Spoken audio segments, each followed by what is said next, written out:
Bueno, tal como habíamos anunciado al inicio del programa, hoy contamos con la participación de un joven brillante, abogado y articulista. Se trata del licenciado Francisco Álvarez Martínez, que nos acompaña en Telematutino 11 en este lunes 18. Bienvenido, Francisco, al programa. Un gusto, un placer que esté con nosotros. El placer es mío. Muchas gracias por la invitación. Bueno, hay un tema que ha estado debatiéndose en los medios de comunicación de una manera profusa, que es el tema de la ley de extinción de dominio. Algunos entienden de que este es un tema de élites, que este es un tema de políticos, que este es un tema de empresarios, que no me va a afectar a mí, individual. Pero pudiera ser que sí, que después nos sorprendan y que nos afecten en cosas que no teníamos el conocimiento de que sí nos pudieran afectar, con una propiedad que de buena fe compramos, por ejemplo, y que de repente un día digan, no, usted no sabe de dónde, cómo se adquirió eso y usted no averiguó y bueno, te la quitamos. Yo no sé, licenciado, si esto pueda ocurrir, pero al ciudadano común, ¿qué es lo que le debe interesar de esta ley? ¿Qué es lo que debemos saber todos los dominicanos de esta ley de extinción del dominio? Claro, mire, es muy sencillo. Yo pienso que la mejor manera de explicar cómo eso va a afectarnos a nosotros como ciudadanos es primero entender lo que está antes de la ley de extinción de dominio. Hay algo muy importante que ha sido una conquista de siglos y que se ha consolidado en décadas en toda la región, que es el derecho de propiedad. El derecho de propiedad es uno de los derechos fundamentales más sólidos que existe, vamos a decir ya en nuestra legislación, porque es producto del destilar de muchísimas crisis y convulsiones jurídicas que a lo largo de los últimos siglos han terminado por dar una seguridad jurídica diferida en lo que es ese derecho de propiedad que hoy día el ciudadano no lo siente porque es, digamos, una constante. La ley de extinción de dominio... Pero eso lo pone en juego. Claro, porque la ley de extinción de dominio viene de una forma u otra a desconocer todas esas garantías que permean el derecho de propiedad para concluir en una presunción inversa de mala fe. Y eso es algo que agrega Francisco, o sea, no es algo que está en la ley así, pero que es imposible interpretarlo de otra forma cuando uno lee la ley. Y me explico. Lo primero que dice la ley de extinción de dominio en su morfología actual, porque recientemente se fusionaron los proyectos de ley que habían y se creó un nuevo proyecto de ley consecuencia del informe de la Comisión Bicameral. Lo primero que te identifica es, por ejemplo, una fórmula para desconocer el derecho de propiedad en base a una presunción de que como el bien fue adquirido por medios ilícitos, nunca debió ser tuyo. Es decir, lo que antes era producto de un proceso penal que durante años el tribunal o distintos tribunales y jueces iban destruyendo tu inocencia, tu presunción de inocencia, para concluir con despojarte con esos bienes. ¿Pero de cuánto para acá? Bueno, desde el momento de que... Digo, ¿de cuánto tiempo para acá? Bueno, lo que pasa es que en teoría desde que nosotros tenemos ley, ya eso es algo que se ha consolidado, vamos a decir, de manera transversal. Esas garantías procesales, que son la única forma en la cual a ti te pueden despojar de una propiedad, dejarían de existir, entre comillas, porque este proceso, que es como un decomiso express, lo que haría es, en lugar de juzgarte a ti por supuesto narcotráfico, te pregunta, entre comillas, si ese bien tú lo compraste con medios lícitos. Y si tú no lo puedes probar, entonces se presume que lo compraste con bienes ilícitos o que te hiciste de él con bienes ilícitos. Francisco, pero para llegar ahí tiene que haber un trámite, es decir, no caprichosamente yo digo, ay, Francisco tiene un apartamento, déjame ver cómo fue que lo compró. El Ministerio Público, que es el que está habilitado para seguir ese tipo de procesos, tiene tres formas de comenzarlo. Una denuncia, vamos a decir que por mutuo propio él se interesa en un caso y trata entonces de investigarlo de oficio, o por una condena en el exterior que apodere a un tribunal, que lo apodere aquí localmente para aplicar la ley de extinción de dominio. Lo que quiere decir que el Ministerio Público pudiera, por presunciones, por ejemplo, me ve a mí andando en un helicóptero y dice, Francisco nunca ha tenido para tener un helicóptero, iniciar el proceso de extinción de dominio que culminaría, si ellos no consiguen pruebas suficientes para entender cómo yo compré ese helicóptero, y si yo no tengo, por ejemplo, una contabilidad organizada para mostrarle cómo lo hice, entonces se iniciaría el proceso de extinción de dominio. Francisco, ¿qué pasaría con esos bienes que se ponen en subasta de bancos? Por ejemplo, de que alguien lo compró y averiguaron que después la persona, lavado, narcotráfico, lo que sea, y lo vende. ¿Qué va a pasar con esa propiedad? Otros que fueron a parar, hay una oficina aquí que subasta esos bienes. y hay una que también funciona hasta en la misma Procuraduría. Sí. Y otros que se rescatan de la DNCD y entonces, y que son asignados, vendidos, no sé, a precio, como sea, empresarios, comunicadores, etcétera. Entonces esos yates, esas villas, apartamentos de lujo y demás, que fueron adquiridos en el pasado, así, en subasta, entonces eso estarían bajo sospecha también. Sí, porque la ley, de cierta forma, hubo una discusión al inicio de que se ingresaron los proyectos de ley sobre la retroactividad de la ley. La retroactividad de la ley es la posibilidad de que tenga efectos al pasado, o sea, antes de la ley ser promulgada, puedan afectar situaciones o eventos jurídicos relevantes para la tipificación de la ley, que en principio no debería ser así. ¿Por qué? Porque nuestra Constitución es muy clara y la ley no puede afectarte, salvo que sea para mejorar tus condiciones, para decirlo en un lenguaje llano, luego de ser promulgada. Actualmente hay una... Es decir que, perdóname, funcionaría de aquí en adelante. Debería ser así, sin embargo el proyecto... Pero entonces si tú compraste algo para atrás, 20 años, exacto, 10 años... la discusión de la retroactividad mutó a un elemento que es una retroactividad líquida, digamos, diluida, que se llama retrospectividad, que es lo que actualmente está en la ley, en el proyecto de ley, perdón, que lo que dice es, mira, en resumen, todo lo que tú hiciste antes, siempre y cuando esté dentro del margen de la prescripción actual y mantenga sus efectos a futuro, dígase, después de la promulgación de la ley, va a ser afectada por la ley de extinción de dominio. Lo que quiere decir que, por ejemplo, el principio de buena fe, que en la ley se redefine y quiere cargar al ciudadano, a nosotros, a mí, con una labor parecida a la que haría un banco cuando yo voy a pedir un préstamo, cuando voy a comprar un inmueble, porque se quiere buscar ahora una debida diligencia superior a la que un ciudadano pudiera tener. Bueno, pero yo te voy a decir una cosa, generalmente el que compra una propiedad, un bien inmueble, a veces para protegerse del registro por el título y eso, lo hace con un préstamo, aunque sea pequeño. Corresponde a la institución bancaria depurar a su cliente. Claro, a los dos, primero, al claro, que va a tomar el préstamo y segundo, al promotor. Sí, entonces, ¿cuál diligencia debería hacer el ciudadano común? Tener que contratar a un abogado y no sé, meterse a portales y cosas. Ese es el problema, porque actualmente la debida diligencia que un ciudadano tiene cuando va a comprar un inmueble casi siempre se basa en pedir una certificación de estatus jurídico para saber si tiene alguna carga, si tiene algún gravamen y ya. Más de eso y quizá un formulario de conozca a tu cliente cuando sea una estructura, ya es difícil tú pedirle al ciudadano que tenga una labor proactiva de depurar a esa persona. Sin embargo, la definición de buena fe en el proyecto de ley, por ejemplo, te deja aspectos subjetivos como como que pudiera saber o debería saber que cuando llega a un tribunal pudiera decir sencillamente, pero tú le compraste ese bien a él cuando se veía que él no lo podía comprar.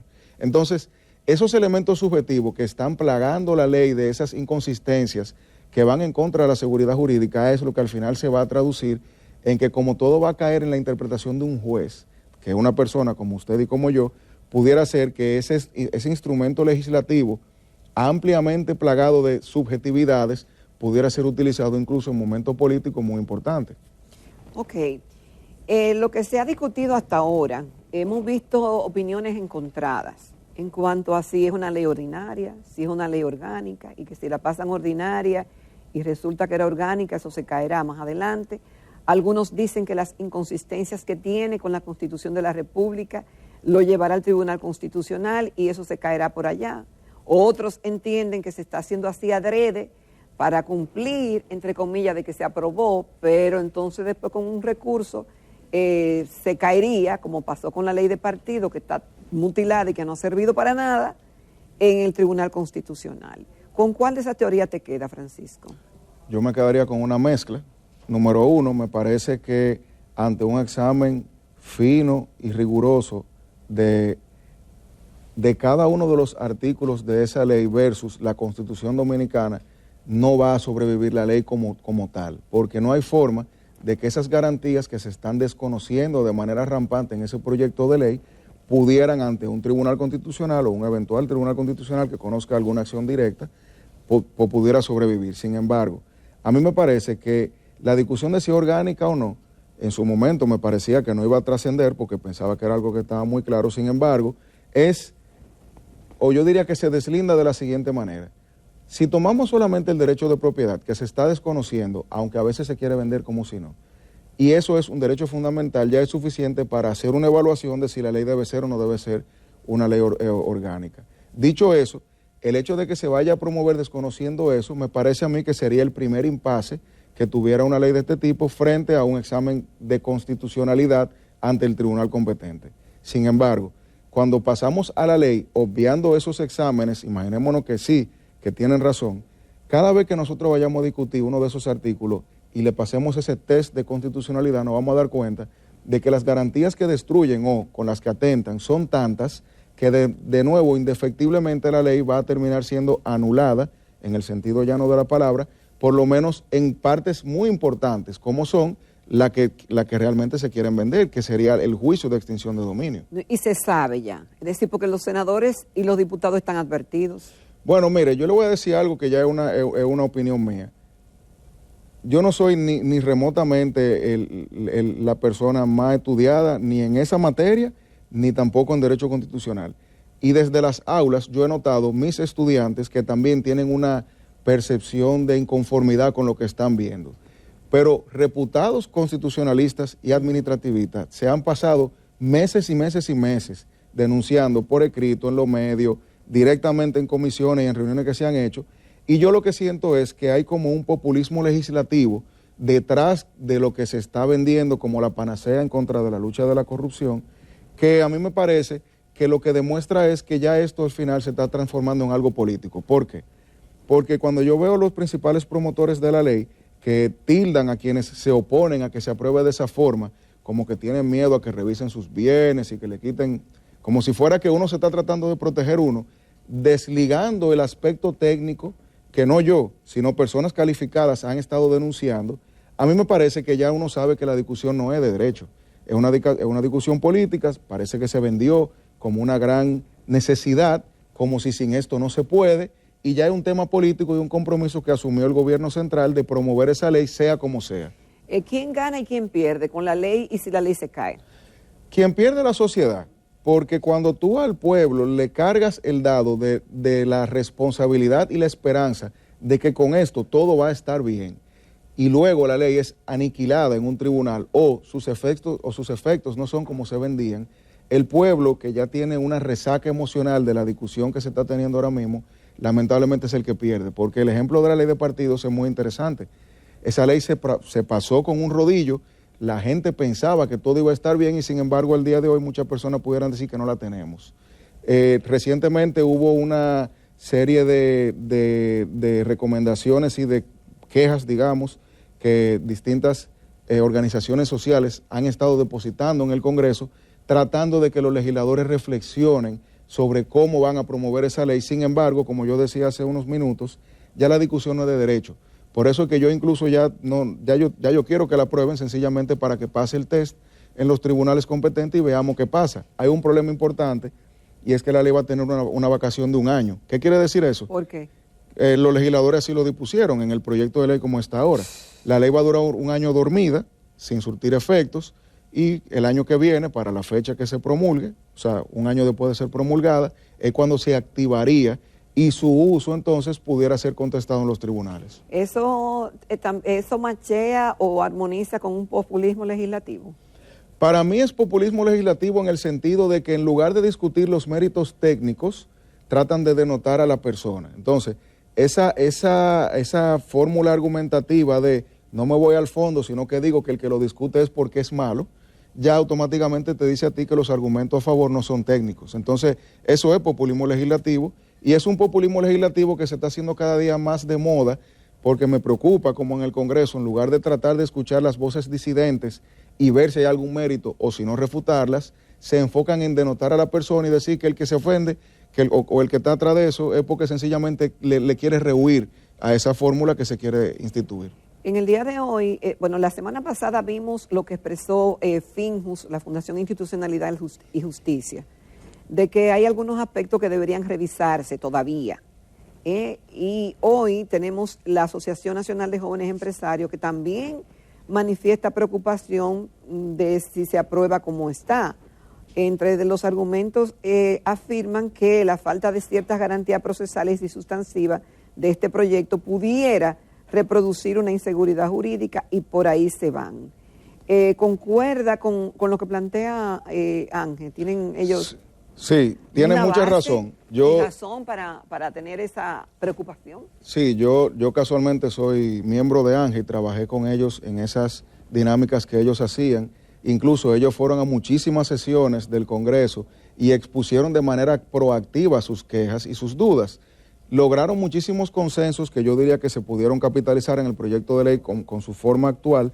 Sin embargo, me parece que esa declaración que se hace recientemente se hace en el marco de que no obstante hicieron un gran esfuerzo de mitigar el impacto de la ley en esos elementos que son desproporcionales, sienten que todavía al día de hoy no está suficientemente adecuada al organigrama legislativo dominicano. Por eso yo suscribo no solamente la de Ángel, sino también la de Finjus, que han sido siempre, vamos a decir, muy proactivos en la discusión técnica del proyecto de ley, y me parece que tarde o temprano el tiempo les va a dar la razón. Bueno, Francisco, con tu permiso y el de los señores televidentes, vamos a hacer una breve pausa y retornamos con este magnífico invitado. Bueno, continuamos en Telematutino 11, esta mañana conversando con el licenciado Francisco Álvarez Martínez, abogado, profesor universitario y articulista. Francisco, imagínate, cualquier abogado, no hay forma de que no se le pregunte del tema que ha acaparado tanto la atención del país, como es el tema del caso Medusa, un expediente sin precedente por las personas que están involucradas, un ex procurador general de la República, empresarios, un expediente sumamente voluminoso y una cantidad de testigos impresionantes, y luciría ser el caso y el juicio del siglo. Como abogado, como profesor universitario, también eres penalista, ¿qué opinión te merece esto? Bueno, desde el punto de vista, yo diría, práctico y genérico, el caso demuestra ser uno de los, para mí, más grandes que va a conocer o que se ha conocido hasta este momento en la justicia dominicana, no solamente por el gran tamaño, vamos a decir, basado en las partes, imputados, testigos y demás, sino porque también es un expediente que tiene aparentemente algunas 12.000 o 11.000 páginas de texto. Dicho eso, el elemento, vamos a decir, del volumen de páginas o de partes o de testigos, lo que me permite prever es que va a ser un caso difícil de conocer. ¿Por qué? Porque cuando tú te imaginas un tribunal y tú sabes que hay, creo que 42 imputados, hay pues muchísimas personas morales, o sea, empresas que también tienen un representante, o sea, que son personas físicas que están paradas ahí, tú te das cuenta de que lo primero que hay que ubicar es un salón de audiencias donde tú puedas meter 50 o 60 imputados que tengan sus 3 abogados o la posibilidad de tener 3 abogados. ¿Tiene que ser simultáneo eso? Sí. Por eso es que digo que hay un problema de logística que yo no sé cómo se va a resolver. Olímpico, Hay muchísimas formas de uno resolverlo, pero ninguna me viene a la cabeza porque nada más tú tienes 50 personas con 3 personas cada una de ellos, más sus familiares, más tener los testigos sentados ahí. O sea, hay un problema de logística que yo no sé cómo se va a lograr vencer. Ahora, imaginémonos que se alquila una nave industrial y se adecúa para que sea un tribunal ad hoc. Nosotros tendríamos otro problema y es que cada uno de esos imputados va a tener sus medios de defensa, que son el ejercicio saludable de su ejercicio de defensa, de su derecho de defensa, perdón. Y eso va a conllevar a, como vemos, incidentes, excepciones, discusiones, etcétera. ¿Cuántos días conocer eso? No, yo diría que este caso va a durar años para conocerse. Okay. Porque el simple hecho de tú ejercitar tu derecho de defensa de manera saludable, que es normal, va a conllevar que cada uno de esos imputados tenga innumerables intercambios con el Ministerio Público y el Tribunal. Una cosa, Francisco, ¿quiénes deben leer las 12.000 y pico de páginas?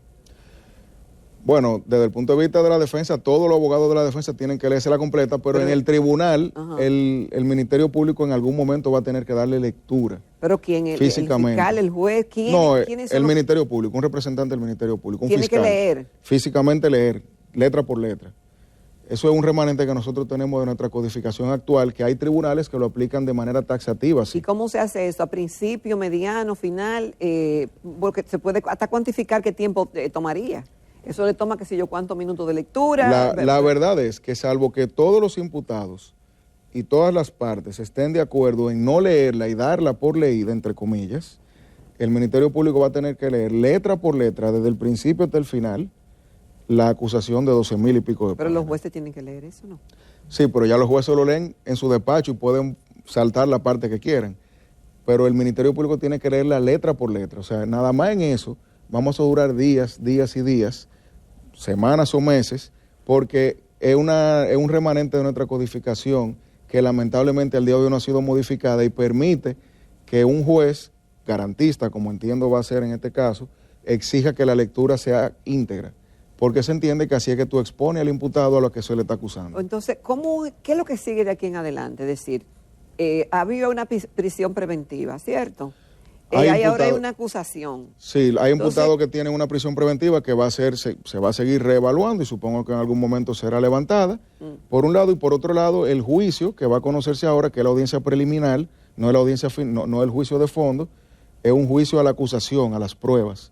Entonces, esos imputados... ¿Cómo es? La acusación es una cosa y de fondo otra cosa. Claro, porque ahora estamos en la audiencia preliminar, que es como un prejuicio, por llamarlo así, prejuicio. O sea, un juicio antes del juicio de fondo que lo que trata o lo que busca es de conocer de qué se acusa, qué pruebas hay, cuáles son los medios que existen para depurar esa acusación o decir que no hay méritos para conocer un juicio de fondo. ¿Qué tiempo dura un juicio preliminar? Bueno, uno normal, entre comillas, de 3 o 4 imputados te puede durar 3, 4, 5 días. Sin embargo, uno de este tipo yo asumo que va a durar años. Por lo que le digo. ¿Nada más el preliminar? Sí, porque es que cada uno de esos imputados va a ejercer su derecho de defensa. Cuando tú sumes 40, 50 imputados con excepciones, con medios de defensa, con argumentaciones, con incidentes, que deben ser todos fallados y que algunos de ellos pudieran incluso tener la capacidad de ser apelados, recurridos en oposición o en apelación, tú vas a tener la posibilidad de que el juicio que se va a conocer ahora, que es la audiencia preliminar, dure 1 o 2 años fácil. Ok. Y después del juicio preliminar, ¿qué puede pasar ahí? ¿Y qué es lo que sigue? Si el ¿Y tribunal, qué tiempo tomaría entonces? Si el tribunal entiende que hay méritos para dar un auto de apertura a juicio, se va al juicio de fondo. Y eso es como que le tiran una radiografía al caso, el juez te define cuáles son los elementos que van a conocerse, cuáles no. Por ejemplo, si hay un documento que el tribunal entendió se obtuvo de manera inidónea, te lo deja fuera, pero te pasa cuáles son las pruebas que se van a conocer y ahí comienza el juicio de fondo. Ahí es donde realmente se escuchan todos los testigos, como uno ve en la televisión, contrainterrogatorio, la prueba, discuto la prueba y eso. Ese es el verdadero juicio de culpabilidad. O sea, de la audiencia preliminar no sale un culpable, sino un posible culpable.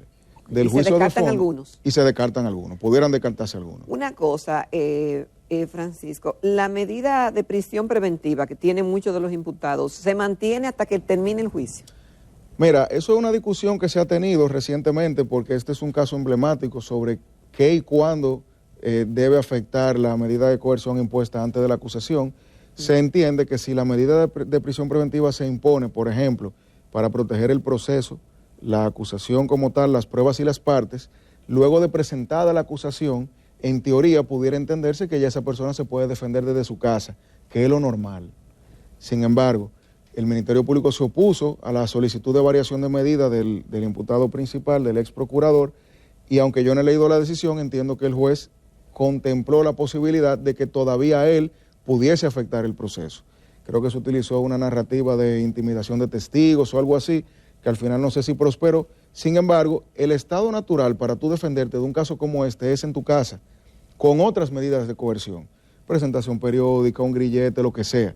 Porque al final del día, imagínese usted, con las precariedades que hay en el sistema penitenciario dominicano, usted tener que estudiar 12,000, 13,000 páginas, quizás sin una computadora, vamos a decir, de buena calidad, quizás sin el constante contacto con tus abogados. Para mí, el proceso, hasta por preservar su integridad, debería conocerse con el imputado ya con una variación de medida. Sin embargo, en teoría, siempre que el imputado no se pueda asegurar que vaya a estar presente, pudiera ser afectado por una prisión preventiva y por eso es que el juez cada vez que la revisa evalúa de nuevo esos escenarios. Francisco, una de las cosas que hemos visto también es que han salido profusamente informaciones particularidades de este caso y de otros, de temas de corrupción. Algunos dicen que los jueces tienen la presión mediática, de que tienen que actuar de determinada manera por la presión que tienen de lo que pudieran decir o cómo pudieran atacarlo en las redes. ¿Tú entiendes que lo que se ha estado ventilando en la prensa y eso es lo que se hace en cualquier país del mundo, o tú piensas que se ha ido la mano? Hay dos elementos. Primero, la acusación es pública, lo que quiere decir que técnicamente yo puedo ir ahora al tribunal y pedir una copia y me la tienen que dar. El escenario de eso, transmutado a la sociedad, lamentablemente ha creado una necesidad de nosotros como personas de querer saber lo que está pasando, porque la verdad es que hay un morbo que se ha inmiscuido en la administración de justicia, que ha generado un populismo penal que no solamente nace de los imputados o del Ministerio Público, sino de la sociedad. Y yo creo que ahí todos somos cómplices, porque todos queríamos, por ejemplo, que la acusación saliera para leerla.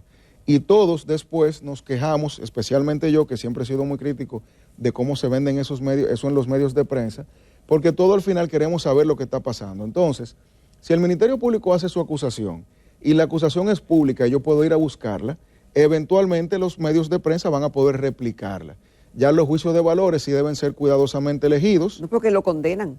Claro, por eso digo. Lo condenan y no hay respeto de presunción de inocencia. Por eso digo, entonces lo dan como un hecho de que es así. Y el problema está en que yo creo que hace falta una capacitación posterior a los medios y a los periodistas y a las personas que tienen algún tipo de rol público, de entender que el Ministerio Público está acusando.